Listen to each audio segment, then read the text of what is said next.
na vote fina, we na vote fina. We na vote fina, we na vote fina, we na vote fina. 3 sweet years, we bring back hope again. We region sports and we athletes. House lots for all of them, all of them. Over 150 million free business. Them come for fire, we nurses. Them done already, right we already. Let me hear you say, we not voting for no cup. No way, no way. We not drinking from no cup. No way, no way. I tell them we ready, we ready to take our face again. We not voting for no cup. No way, no way. We not drinking from no cup. No way, no way. I tell them we ready, we ready to take our face again. It's over 3 years since my people shed their tears. Could you remember what a tragedy? I let them run and run. So put your ex-boy. Folks, we're joined by the Mayor of Mahdia, and we want to talk a little bit about the local government election. We know he's playing a big part in what's happening here on the ground in Mahdia. First, Mr. Mayor, welcome. Thanks to you. Thank you for having me, Sherwin. Excellent. Let's talk about some of the challenges you all have had as a municipality, and then we can talk about how the campaign is going. Oh yes, as you know, we were established in 2018 under the coalition government, and in initial stages, we were a new council. We had the difficulty of recruiting staff and so on, finding the necessary personnel to occupy the administrative part of the council. The human resource in Mahdia was kind of limited to have the qualified persons to fit in. However, we undertook to recruit persons here and then do training, develop their capacity, which we did. For the first 2 years or so of our establishment, we were ably supported by the then government. We were given subvention and grants and so on to function. But that changed drastically after 2020, where those grants were taken away, and we had difficulty maintaining staff to manage the affairs of the council. However, we were able to carry on with the few that remained, the town clerk, treasurer, and accountant. We got them to act in the position, and we did that. The other challenge we faced is that we are supposed to be housed in a proper council office. The coalition, I know, had budgeted some $57 million to build one for us in the first year. Because of the difficulty in acquiring land to do that, we were unable to do it. We were advised then by the then Minister of Communities that that money could be used otherwise instead of it going back into the coffers of the government. We took that money and we decided to use it to construct the road, to assist in the construction of the road, and to do a well in El Paso. The monies were used. In 2020, I approached the then government, Minister Damlal, indicating to him that these monies were budgeted to construct a town hall for us. It didn't happen, and I'd be happy if they can now budget for us to have a proper town hall. It was promised, but to date, I don't see it being budgeted for. So we're housed in a building that isn't proper for a town council. That is a challenge we face. The other challenge we face is that Mahdia, the township of Mahdia is difficult to traverse. It's not easy. And we requested a vehicle, that we don't have that. I've been using my vehicle and getting the assistance from the general public in going out to meet our constituents. That's another challenge we face. And you requested that of the government? Yes, we requested that before. We requested it on 3 occasions. I can tell you though, that in our last work program, we included in our work program the purchase of a pickup. And it is now being approved for us to purchase a pickup. My intention is to approach the government to have duty-free concession to purchase that pickup. I'm hoping that comes through. The only thing is that to date, we haven't received that money as yet. All right? That's the other challenge we face. So approved, but no money is received? No money is received as yet. The other thing is our revenue base is small, very small. We don't have that. We don't collect taxes here. We depend on sand and garbage collection for revenue. It's a heavy strain on us. So a tax on garbage collection and sand sales. Sand sales, sand sales, and the rates on garbage collection. Those are the only two areas in which we collect revenue. Buildings, building permits and so on, it's very minimal. Nothing much coming from that. So we're struggling financially as a council. Any particular reasons why you don't receive tax from the residents of Mahdia? They don't have transport here. Okay. Land transport doesn't exist in Mahdia. The other thing you should know is that most of the lands around here are claims and blocks, mining blocks and so on. And council, I think this was an error in us being established as a township. We weren't given lands under the control of the council that we can use for constructing houses, industrial sites and so on. That was an oversight. So we have difficulty in getting that done. We depend heavily now on the lands, on geology and mines, not geology and mines. This is lands and survey. I think it's lands and survey. When we need land to have that approved. All right. So that's the next problem we face in the township. All right. Our revenue is small. There are things we'd like to do we cannot do. All right. We approached at one time. We approached residents, business persons. At council, we decided we're going to approach them to see if they can give us a little something for operating business. That was shut down by the Minister of Local Government. All right? They were advised that no new taxes, we cannot do it. It wasn't approved. So we're struggling in that regard. Previously, we were getting some small grants for sanitation and so on. That hasn't been coming either. Very minimal. And I suspect it is because the township is really governed by the opposition. Majority councils come from the opposition. All right? And I believe that is the strategy by government to stifle us. We don't look good, but they step in now in the township. They will do projects, right, without consulting us. Go ahead and do the projects, and we don't have any input. We don't know. All right? It's designed, I guess, for us to look bad. Why should residents of Mahdia have to support the government before they're allowed or we're given the kind of project that we deserve by the council to be done? Why should we have to do that? If you're talking one Guyana, you're talking about developing the country generally, all of us should benefit, regardless of who we support. Look, I'm mayor, but I took this position after elections to be impartial. The council, that is how we function. We do not give projects out because you're affiliated to any particular party or so on. That is not how we approached it in the last 3 years. If you deserve to do a contract, you tendered for it, and our projects, when they're tendered, the person who has the best, lowest bid, regardless of who he supports, they get the project. That is how we function. In this region, in the RDC, however, I think the tender board is controlled solely by the government, and what process they use to award tenders, it doesn't seem as though it's fair. All right, it's fair to say that. All right, so those are some of the difficulties we face as a council in carrying out our mandate to better the lives of our people in Mahdia. All designed for us to look bad.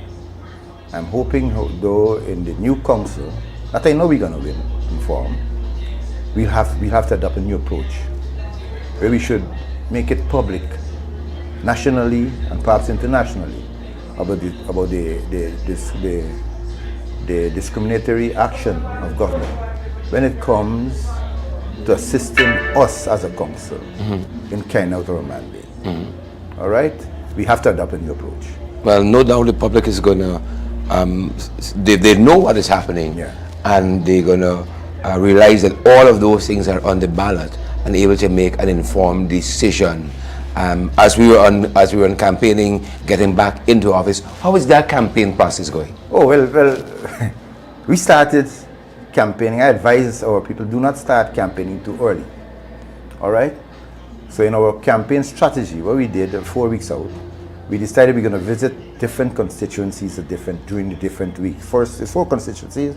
We give ourselves 4 weeks in which to go there and sensitize our people. Introduce our candidates, which we did. That was well received. And then to have a final rally, which we had last night. You were privileged to be here last night. And I think we had a good rally last night. And I must thank you for coming with your team, to giving that spice and that little drive into it. I think the message was sent home clearly. Happy to play a small role. Right. Yeah. So we did that. We've been able to sensitize our people on the way to vote, what are the issues we face, why we should not allow the PPP to control this township. It's a township that didn't want to ever be established. How come 4.5 years after you're coming to tell our citizens that you want to manage it? It is my opinion that they want political control, domination. You dominate us economically, you want to dominate us now politically. And we've been telling our supporters that that is the aim. So we have to resist that. All right? We are a township. What we deserve to get, give us it, regardless of who we support. All right? So we've been telling our supporters that, and we hope it resonates with them. And come the 12th, that they're going to do the right thing when they get into the ballot box. Right? We're giving them the facts. The fact is that these people weren't interested in you being a township, so therefore you have to recheck them at the polls. The other thing is, could our people identify any transformational project done by the PPP for the last 3 years that they've been in office? There is none. These are our strong points. These are the points we push to them. In the short while that we were established as a township, the coalition government, I can reel out the things that were done. All right? A proper concrete road was done around Mahdia, within budget and within time. Yes, presently, the continuation of that project has been going on for 3 years, and your journey into Mahdia, you'll notice, it's done in pieces, sections. You get a piece of concrete road and there's mud afterwards. It's not completed. Whatever is the problem, I don't know. All right? But that hasn't finished. You were given a magistrate court, right? A spanking new divisional police headquarters done by the coalition government. Radio station, proper electricity, reliable 24 hours electricity. The road from Bartica to Mahdia was left abandoned for years. It's the coalition that came in and made it accessible to persons to travel from Bartica into Mahdia. Wow. Which is ongoing, which is still there. That was also there's another project, transformational project that the coalition did for us in Mahdia. I mentioned radio station, I think, already. Okay, that generally our lives, the solar farm, the next thing started under the coalition. It's now being completed. We're gonna claim that when it's finished. We're gonna let them know that it's the coalition that started it. All right, these were some of the projects, some of the things done within that short time. Within that short time, to improve the lives of our residents in Mahdia. Tangible things. We improved the ground, the oval. We were able to establish a play field in 7 miles with funding from government, right? Which we intend to improve, continue improving in our second term, with the help, of course, of government if they so desire, right? So there were lots of things done within that short time for our residents that we feel cannot be matched at this stage, at least not now, by the current government. These are the messages we send to our people.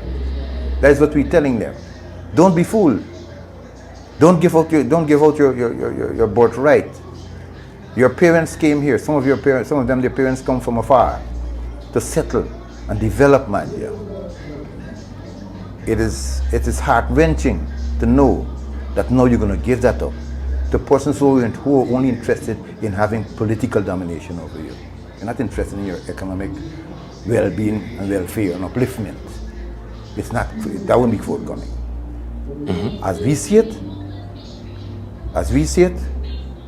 the current administration is interested in the development of their supporters only. Okay? People who publicly indicate that they're supporting them, they're the ones who are getting the benefits. All right? We not being benefited. The general residents of Mahdia aren't benefiting from these things. And people are not stupid. Do not believe that our residents are stupid. We educate them in meetings, private meetings, bottommost meetings and so on. We let them know that this is the strategy of the persons who now want to come to govern you. As it relates to the candidates that is coming against us, we're not afraid of them. We're not really fighting the candidates, local candidates, you know. We are fighting central government here. It's ministers who really are fighting. I challenge the PPP and the candidates to organize a meeting, a public meeting like we did last night, and present their case and a manifesto to the people of Mahdia. They can't do it. They're not capable of doing it. They can't lead these people into Mahdia. Right? My team, we can do that. We've done it before. We're going to prove to them we're going to do it again. Right? So those are the challenges. We're not fighting. They know the candidates that are here, they can't match us pound for pound. We know that. The only time you have a walkabout here is when a minister is there to accompany them around the place. And then to come like thieves in the night and offer money, offer tokens to persons who some are gullible enough to accept. All right? And with a big show of red, a red wave, to give the impression that, look, this is progress. We are saying that is not progress. We're telling our people that is not progress. So don't be fooled. Stick by the palm. Right? Come the 12th, vote for the palm. We might be struggling, but better days are coming. Thank you very much, Your Worship, for this update on what's happening in Mahdia in relation to local government elections and the general administration of the township. Thank you very much. Thank you for having me.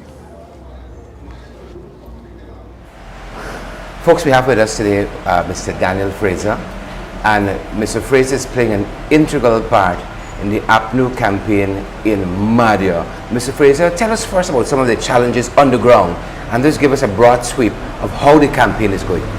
Well, the challenges on the ground is the geography of the area. For example, in constituency 4, it is spread out from El Paso at Potaro River all the way to Blackwater in the Conorook Trail.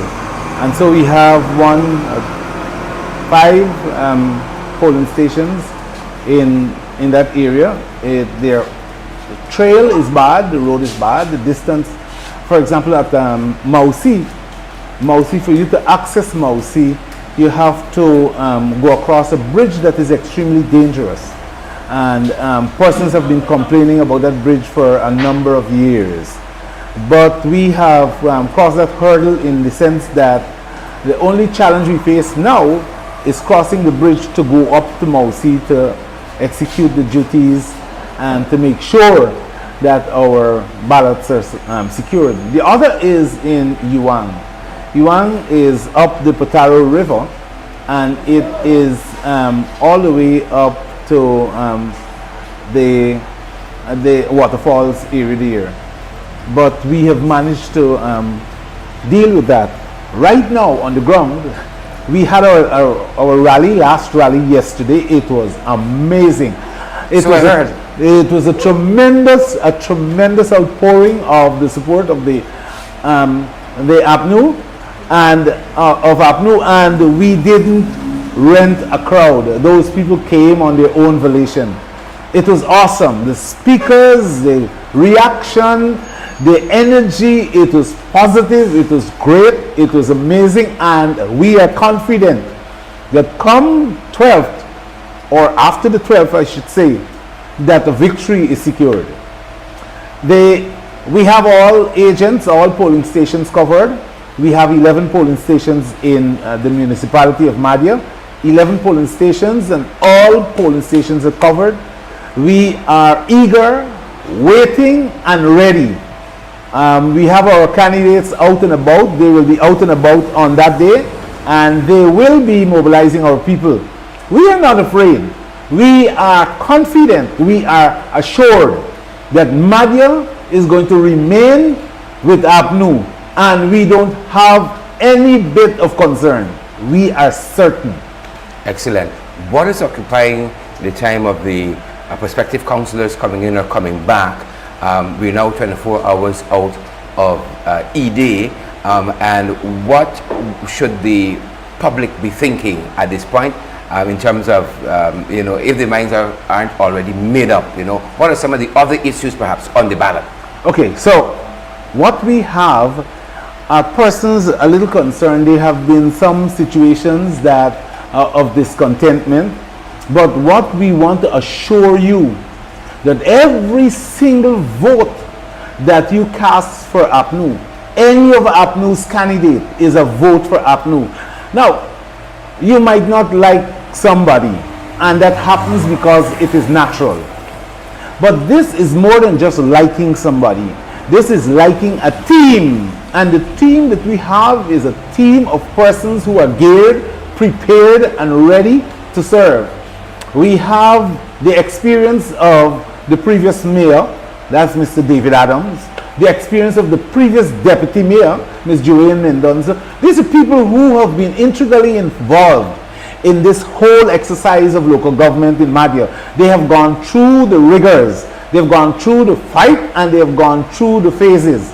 And I'm saying that whether or not you think it wise, vote for those persons because they are constituency reps. Vote for Joanne, vote for David, vote for little Christine. We call her little. Vote for Christine. Now, if you look at our makeup, and I must say, vote for Melanie Williams. We call her Abby. She's popularly known as Abby. But if you look at the candidates, just look at the candidates in the constituencies. There are 4 constituencies. Look at each candidate for APNU as against the candidate for the other party. And you will recognize that APNU has placed a lot of confidence in the choices for leadership as against the other people. Because the other people have persons who are, well, you will know. But I am saying to you that this is not an election for today. This is an election for tomorrow, and you should think of tomorrow. Vote APNU. Vote for the palms. Palms up. We are ready. Let me hear you say, we not voting for no go.